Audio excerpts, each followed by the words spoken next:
Welcome to Chatterbox Bearcats. The midweek edition is back, and we begin today with a three-man weave. I'm Chuck Walter. Eric Lilly joins me, as does Houdini, Hudson Klauke. On today's show, Nebraska, Cincinnati, last Thursday of August. We are coming up. It's time, Husker fans.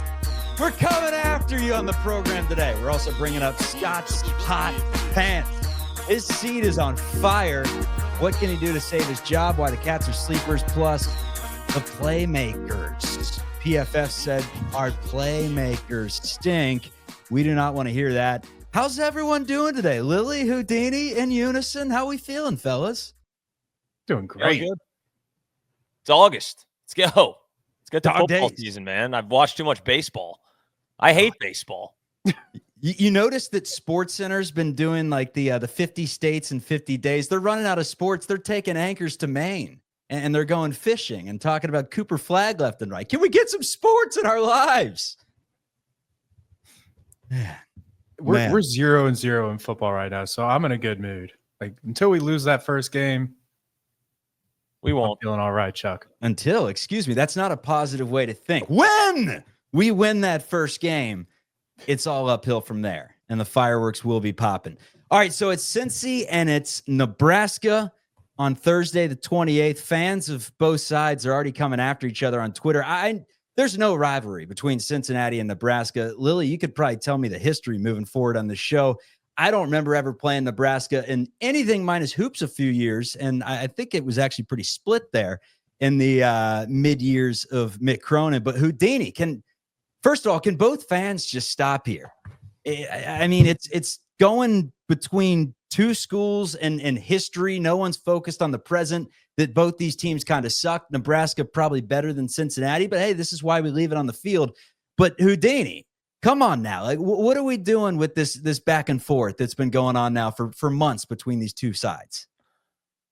Well, I think it has a lot to do with, like you just mentioned, they're watching SportsCenter. They're talking about Cooper Flag. They're seeing anchors get flied out to Maine. They have nothing better to do but just yap at each other online. I didn't even understand. Like, I was trying to read through like the tweets back and forth about how we moved from Nippert to Arrowhead. I was like, what are we even arguing about? And, somebody said, I don't even think Nebraska has 60,000 fans. It's like, what? Hold on. What the hell are we? Everybody slow down. Nebraska is a storied program, but both of these programs right now are pretty irrelevant. I know Nebraska's got some hype coming in like they've had for the last 5 years. I mean, Scott Frost, everyone claimed he was the second coming of Christ. Didn't really work out. Matt Rule so far hasn't really worked out. So let's just see what happens. But I anticipate we're going to see some more of this bullshit on Twitter up until we play on the 28th. We're up in arms. As everyone knows, this is a pro Colorado Buffaloes podcast. It's about half our following as Buffaloes fan from last year's program. And we know which side they're on this week. So we team up. It's Nebraska Hate Month. Lily, what can you tell us about the matchup from a whole between these two teams? First of all, I've looked up quickly in my Phil Steele here. Cincinnati and Nebraska's lone meeting is in 1906, Chuck. So, yeah, it's been a while. Phil Steele, is that Flex Seal? I don't know. Oh, I'll have to look that It's up. the Barnes & Noble. If you know, you know. I don't know. I've got no clue. Phil Swift, I think. Flex Seal. Go on. But what I do know is that I actually have a Nebraska buddy. And my whole life, I've kind of liked Nebraska and Colorado. I know it's a big rivalry. You're supposed to pick one, but I like them both. I was excited for this game. I wish we could have done the true home and home. But the thing about Nebraska, the whole year 3 rule thing is like everyone's like, this is the year they're going to be good. Maybe this year they sneak in the playoff. They have a lot of questions. Their D-line is completely new, very young. If you go on cfbdepth.com and check out their D-line, it is one senior and more than half the guys playing snaps are sophomore and freshmen. And one thing I know that we're going to be able to do is run the ball. Scott Satterfield, he can always run the ball. It's just it's in his DNA. And we have Tyree Walker this year. He's kind of the Corey Kiner mold, and also a true sophomore QB who is supposed to be a superstar. This is a big game for him. Like, if we start out hot and there's a little pressure, Chuck, have you ever seen Nebraska crumble under pressure before? What would you know about pressure? Well, I have kissed a man with the Ray Finkel line from Ace Ventura. Yeah, we've seen him crumble from time to time.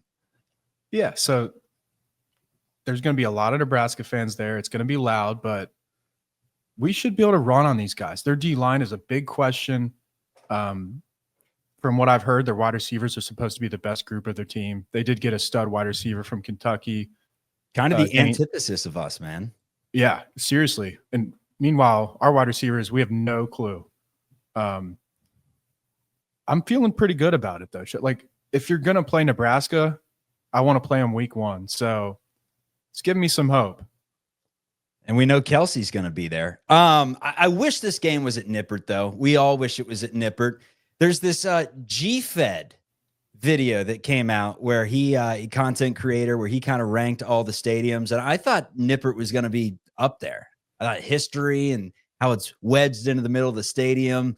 I can't think of that many cool Big 12 stadiums off the top of my head. I thought it was going to be up there, and instead it was way down there. Here's that clip.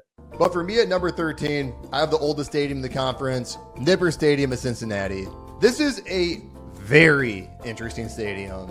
First off, Jimmy Nippert was given the stadium name in one of the craziest ways ever. This man was Cincinnati center in 1923, got spiked in the leg by a cleat during a game, had it infected, and died from it a month later. His grandpa was also James Gamble from that Procter & Gamble, so there might be some Nepo baby in play, but still, one of the most leatherhead college football stories ever. This stadium lives and breathes old school football too. The incident happened where the stadium is today, making it the 4th oldest stadium in college football at 110 years old. It still feels like an athletic commons that everyone used to play on in the early 1900s. But also, it still is just a big bowl of metal bleachers. If you don't find the history cool, there's not much here for you. After a big bowl of metal bleachers. Let's go around the horn here and talk a little Nippert Stadium. We lose what would have been an electric game, and you go through the schedule, and we got the big ones at home for the most part. However, there are not a lot of huge conference games on the schedule. It feels like we missed out on some of the good teams. I would have loved to have seen this big game at Nippert Stadium. Your thoughts, Houdini, on us missing out on a home game to go to Arrowhead, and now the Nebraska fans coming in saying you couldn't even host a team like us in that little lunchable you call a stadium, whatever that means. Hey, well, I mean, money talks, right? I would love to have it at Nippert, but apparently we're going to be, close to $6 million profiting by moving it to Arrowhead. Listen, it would have been awesome. And calling it a big bowl of metal bleachers, it's a pretty sick stadium. Like, just the view, the school's right there. It's pretty awesome. I think he buried the lead, though. James Nippert. How about that? I didn't know that. He died from a spike wound. You didn't know that? Infected. It was with chicken shit. There was a chicken race before the game, and chicken shit went in the guy's leg. I mean, God bless. Is that what he said there? Yeah. I didn't catch that. There was a chicken race prior to the game. He got a wound in his leg. Chicken shit went into the leg, killed him. If that's how I go out and they have a Houdini stadium, so be it. I wouldn't be that pissed about it. But yeah, you'd love to play it here in Nippert. It would be awesome. I mean, it's been a while. It's been a few years since we've had that electricity in the stadium.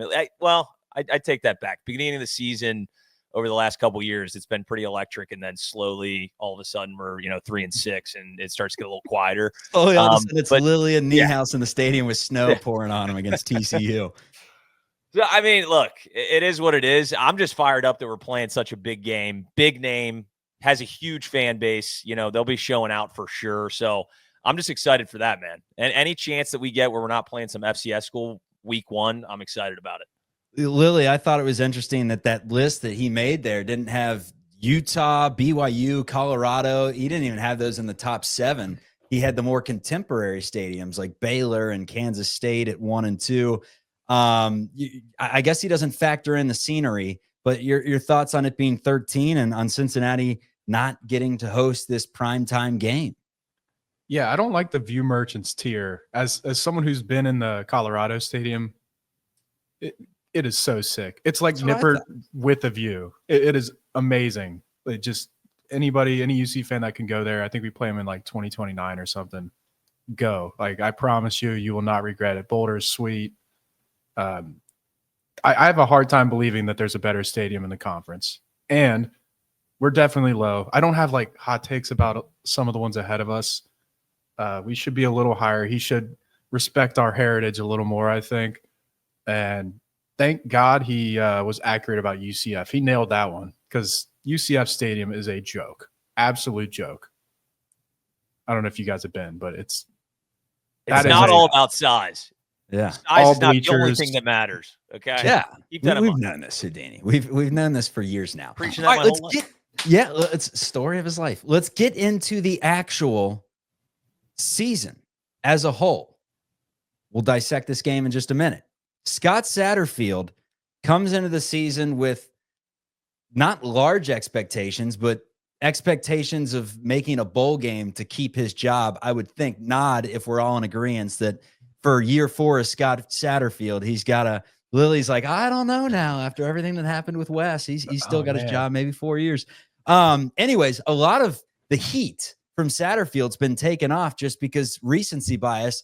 We all had the heat on Wes Miller and the basketball team, but Scott has a chance to really start off the season well. Last year, remember, starting off the season was blowing a game against Pittsburgh, and we're just pulling out our hair like, God. How big is this game for Scott Satterfield, Lily, and how big is this season? What would need to be the win mark for him to keep his job? Yeah, you know me with the warm seats here. I think if he makes a bowl, he's probably going to keep it. I hate to be a Debbie Downer for the people who don't want that to happen. But the scary thing to me on that front is almost all of our best players are gone after this year. Like if we don't have that 7, 8, 9 win season or more, I have a hard time like seeing that they'll really be able to sell transfer portal guys like, hey, this is where you want to be for your last year. Like we're really going to turn this thing around. I think you have to do something this year to sell it. But if he doesn't make a bowl, I think it might happen, just with Dante leaving, stuff like Golday.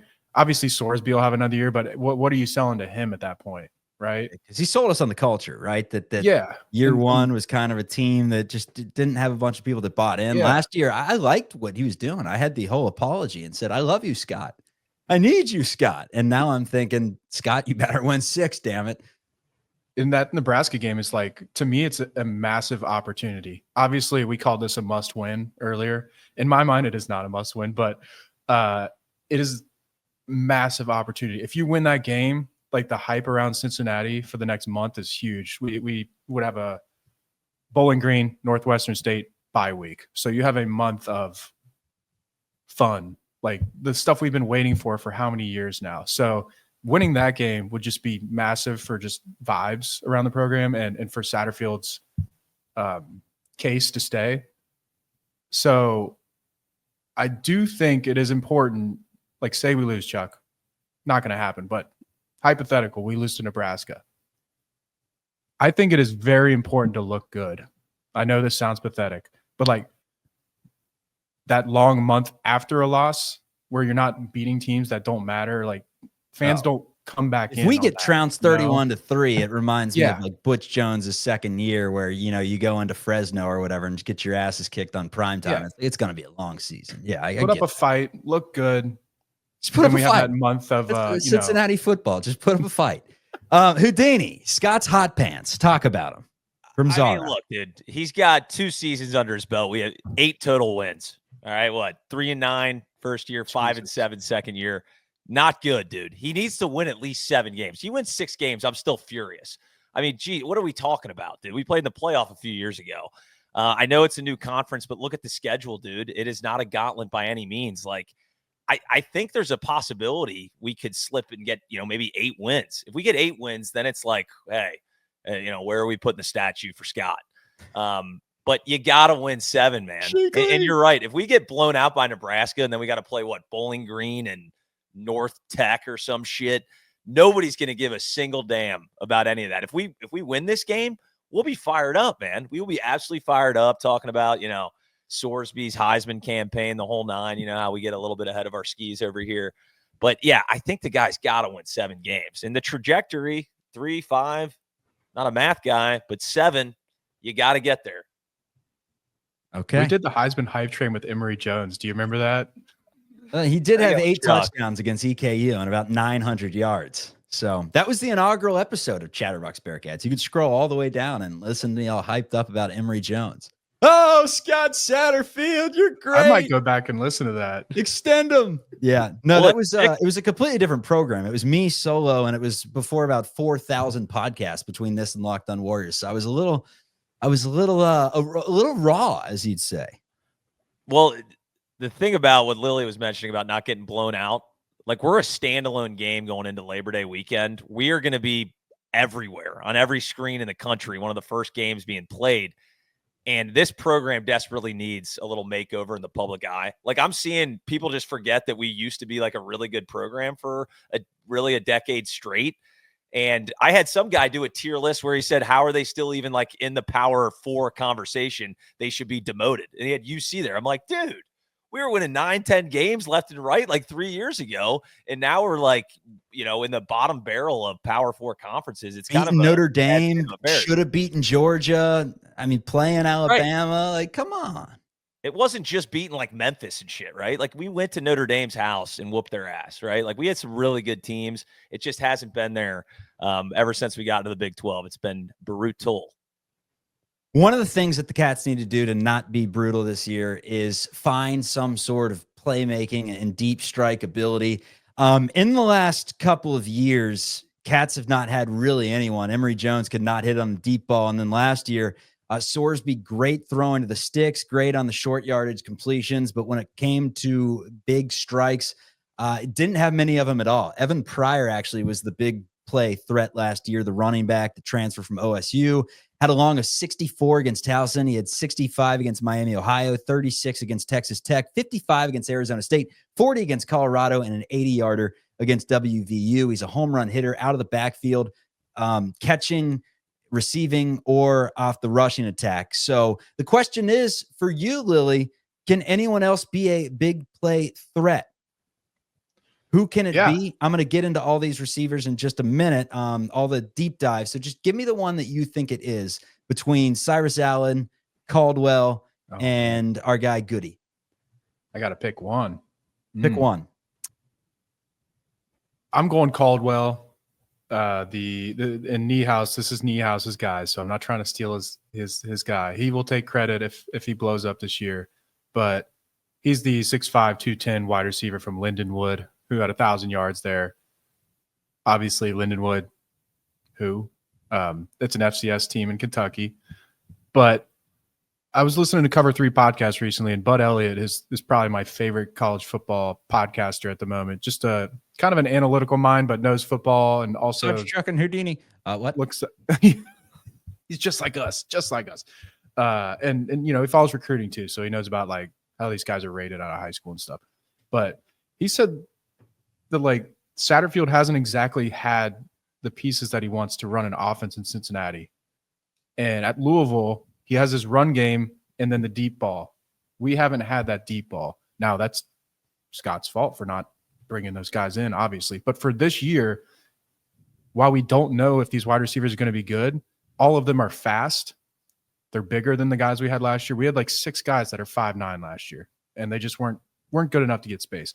All 3 of these guys, Cyrus Allen, Caleb Goody, Jeff Caldwell, are explosive players in different ways. So set up the run game, or the run game will set up the explosive plays for the receivers.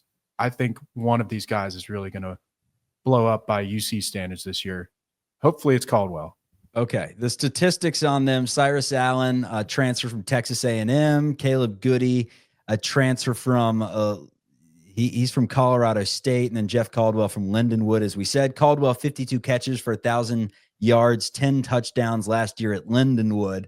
He's 6'5", 215, which you have to love. But Lindenwood, I was a sports anchor in Louisville, or in Lexington rather. I know, Danville, the Boyle counties, all those. Houdini lived in Louisville. I don't think any of us know what the hell Lindenwood is, but hey, he's an 1,000-yard receiver and he's got nice measurables. Cyrus Allen from Texas A&M, a big play threat, 18 for 269 and a TD.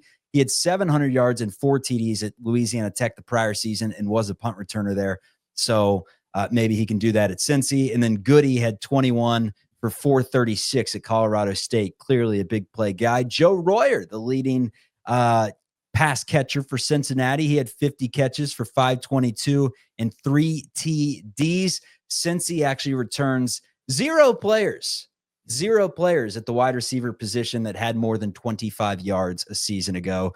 Houdini, you ready to start learning some of these guys' names and really getting into the season? Because the playmakers for Cincinnati, we know nothing about them in a Cats uniform minus Royer. Elder. It's the weird. I mean, does that ever happen not to have a guy coming back that's had 25 yards? Well, we got Barry Jackson. Maybe just by familiarity, Barry Jackson has a little breakout season, right? Like that's the issue, and it's kind of good and bad. It's, there's 0 game reps that they have that Sorsby has with any of these guys. On this other side of the coin, it's like, well, Nebraska has absolutely no idea what they're going to see game one. They're going to, all these teams are going to have limited tape anyway. So we'll see what happens. I mean, Jeff Caldwell just obviously sticks out. There's been some hype around him, but he's 6'5", 215. He went to Lindenwood. What did he steal a Subaru in high school or something? Why was he not recruited heavy? Like if you see a guy that's 6'5" with that frame and can catch a football, most schools are going to throw an offer out there. Maybe he had a growth spurt, something like that. But I'm excited to see him. And yeah, I guess it's just going to be like me and my notepad trying to remember who these guys are, since it's quite literally completely brand new. How about Patrick Gerd, a teammate of Royer's at OSU? He's a tight end, only had 1 catch last year for the Buckeyes, but I don't think Joe Burrow ever attempted a pass at Ohio State. We know how he turned out. In short, Ohio State has some great players buried on the depth chart. That's just kind of what they do. So I always like plucking a Buckeye. Can we see a little bit of Patrick Gerd this year, Lily? So Gerd is replacing Francis Sherman. He's like the run blocking type. Who the hell is Francis Sherman? Yeah, exactly. Lily loves. I think we had this. This talk last year. Niehaus thought I was making up a name. Like, so, but Gerd was that at Ohio State. He played in the national championship game. He was blocking on touchdown plays. I like to think this is an upgrade. He played for a national champion. I'm sorry, he's probably better than Francis Sherman was. But I think Francis Sherman did a fine job. We were a good rushing team at points. But just from following camp and stuff, it sounds like he has more of a receiving threat, or at least they're teasing it a little, that he can be at least getting receptions enough to the point where Chuck, Niehaus, and Houdini know who he is. So I think he might have a couple, like, 4th down. They're not going to guard. They won't be guarding him. So we'll get Gerd running across the middle of the field for 50 yards or something like that. But either way, he's a leader, old guy. His dad went to Ohio State and he left there. Like that, it was I was reading their forums. It was a big deal that he left. They're like, how's a guy that, like, you're supposed to stay, your dad went here type thing. You know how Ohio State fans are. So he's a good addition. And one other quick thing, these receivers, I haven't been to many practices or the camp lately, but I've talked to some people that were there for all of them and have just heard moments of great excitement about all 3 of those guys, the Goody, Allen, and Caldwell. So while I did say Caldwell and Houdini said Caldwell and Niehaus would say Caldwell, Goody and Cyrus Allen have like serious potential here to be that number 1 as well. I'm going to save some content for you next week on the midweek show, Lily. So we'll get into the defense next week. Let's go with a little hoops. Houdini, round us out. Any final thoughts on football before we go into hoops? Yeah, I just want to give a shout out to our guy, Frank Solich. That's back when I always look at his Wikipedia and just get shocked by it. Like back when, like Lily said, he liked Nebraska. I think we all did, because NCAA football, like 2002, Nebraska was sick. Hey, credit to him, man. He got everybody on the Nebraska train. Had the weirdest career I've ever seen in my life, and I respect the hell out of it. They were like top 5 3 straight years, and then had a kind of a bad year, and then just went to Ohio for the rest of his career. I don't think you'll ever see a coaching trajectory like that in your entire life. But yeah, credit to Frank Solich. That's all I got.